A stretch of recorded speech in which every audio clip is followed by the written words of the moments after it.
Have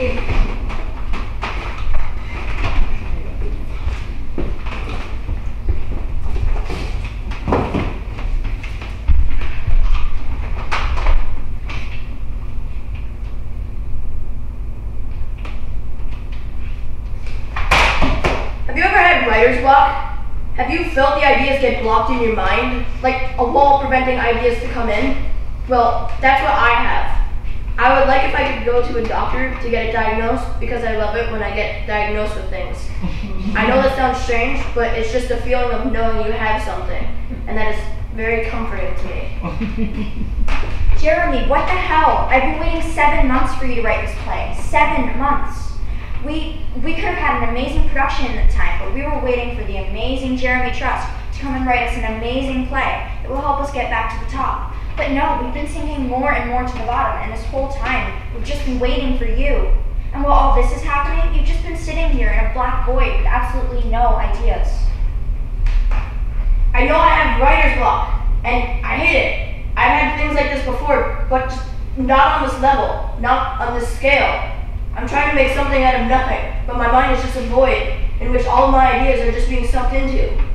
I feel like I'm going through some sort of existential crisis. That may be the case, but if you don't have anything presented to me by next week, you're out. I know! Okay, I'll think of something. I always do.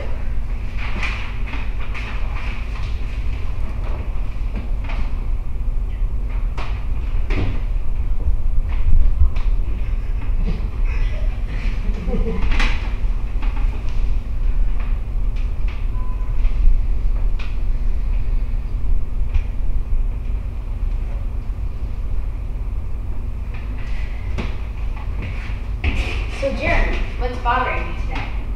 Well, among other things, I think I have an atypical teratoid rhabdoid tumor.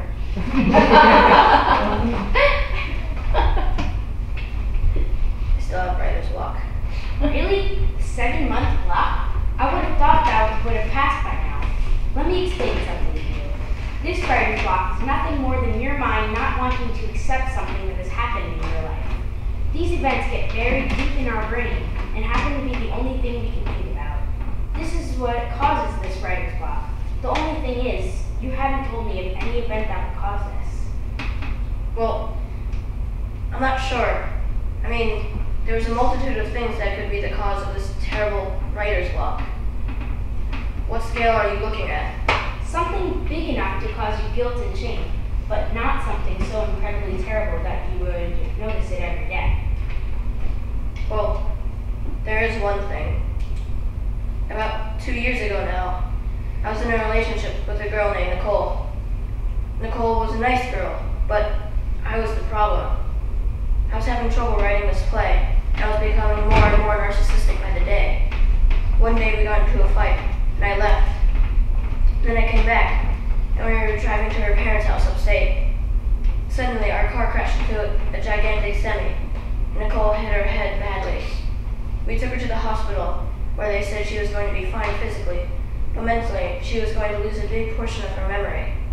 This crushed me, because also, I knew how much of a jerk I was to her before. Then, I couldn't handle it. I left that day, and I could never see her again, because I know that I ruined her life, and that was just too much for me to take. That is quite a burden. That would be the ultimate cause for writer's block. You have to get through this thought. You have to write this. And once you do that, you can accept it. But if I write it, it would be too much for me to handle. It will destroy me. I couldn't do that. It would ruin me. But if you do nothing, you may never be able to write the way you did. If you do nothing, there's no chance at a comeback. If you try, there is a chance. Your decision.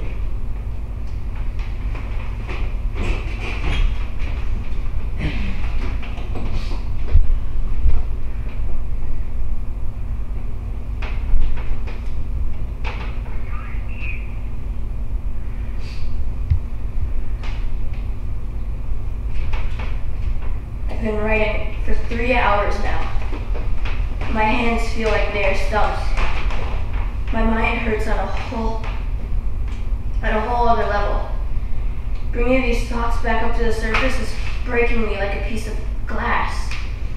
Of course, I always feel like sickness is breaking me in the same way, but this is different somehow. I feel like my writer's block is lifting, but then something is falling, and it's going to crash. Well, looks like you're writing now. That's a good sign. What's this new project that suddenly popped up? Something emotional to me. A story of a car accident that me and my girlfriend got into. It's provocative. And something provocative is just what we need. This really might be the thing that takes us to the other level. It must be really emotional for you. You have no idea. But the story is shaping to be something quite good. I feel that this was the thing that was causing my writer's block. I feel like I can breathe again. Well, that's good. Glad you got out of this period and now you can write freely again. I just realized something big. If I write this play and say it's based on a true story, then I'll be made out as the antagonist. The whole world will see what happened in those days leading up to the accident. But it's too late to turn back now.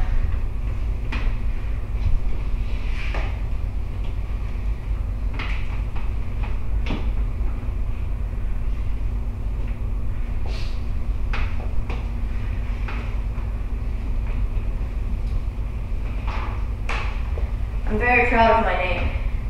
Robust Force is quite a title. It shows the seriousness of my play. That is something I've been worried about these past few months. That the play is too serious. That there's no comedic element to make it more light. But I can't do anything now. I just don't want this to be a complete dark play with nothing to bring it back. We'll see. Well, here we are. I'm really sorry about the whole writer's block thing. I was just really stressed. You're a really great writer, and I know that you've made us a masterpiece. You've done us well.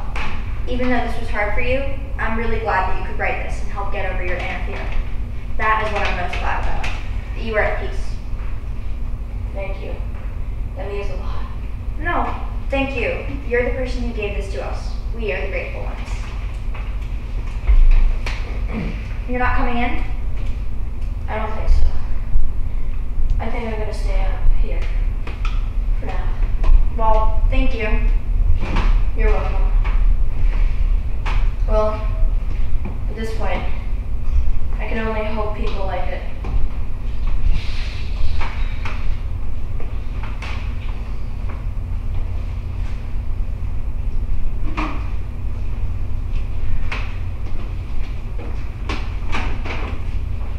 Hello, Nicole. This is Jeremy. You probably don't remember me. You definitely don't remember me. But this is an apology. An apology for this life you're living. Although the physical scars are terrible, the emotional scars are the biggest impact. And I feel like your life shattered like the windshield on our car. The fragments sprawled across the pavement, showing what we have lost. The shattered remnants of your life now haunt me since that night. But at the same time, can you hear me? I know you can hear me. But are you understanding me? Does this make any sense to you? This is me talking to you. But you don't remember me. You can't remember me. This is me talking to nothing. That is what hurts the most. I don't think I can do it. I really can't. I'm sorry, Nicole. I am. But I can't be sorry. Because I don't have anyone to be sorry to. And that is what hurts